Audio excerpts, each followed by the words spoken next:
How's it going, everybody? So yesterday I had a patient that came in that had a problem with dead hangs, right?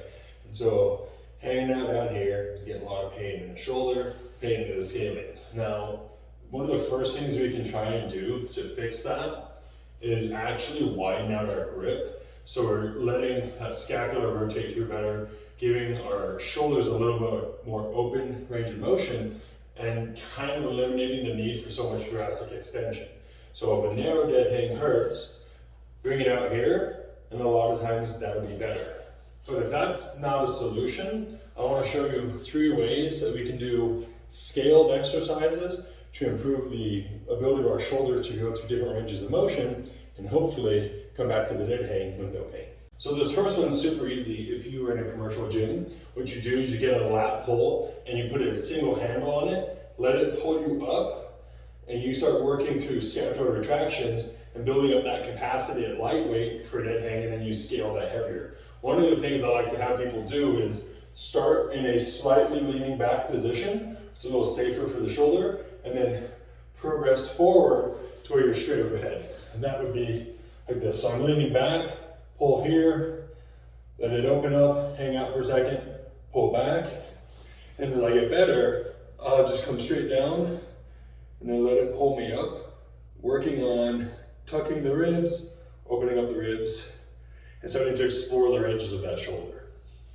And so the next one we're going to do is going to be a single arm kettlebell, almost like a pullover, where we're trying to work on mid-thoracic extension. We're trying to work on opening up that shoulder, letting that pec and that lat relax, and then working on our breathing pattern to help us relax into that. So it looks like this.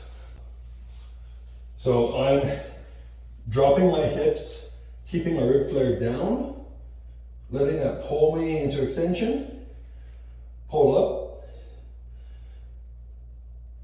down, pull up, and just sit here and breathe.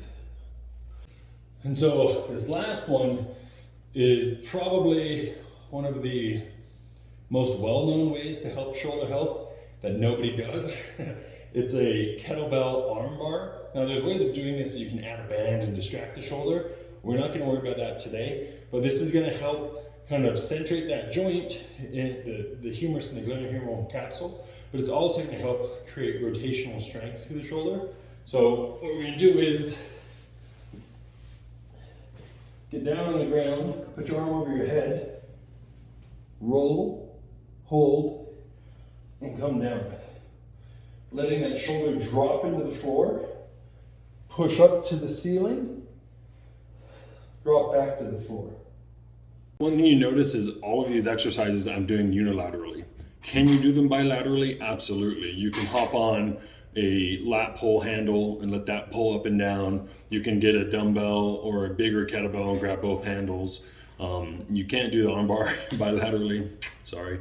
But what I find is a lot of people that have unilateral, so one side, or bilateral, both sides shoulder pain, don't have equal capacity in both shoulders, right? So like even though both shoulders are painful, one might have better function, one might have better extension, flexion, rotation than the other one. So we want to make sure that we build up the capacity in our weak side first, match it on our strong side, try and bring things to where they're more level. And so when we go to do something that requires both of our shoulders to be used simultaneously, we'll find that the greater the unilateral capacity, the greater the bilateral output.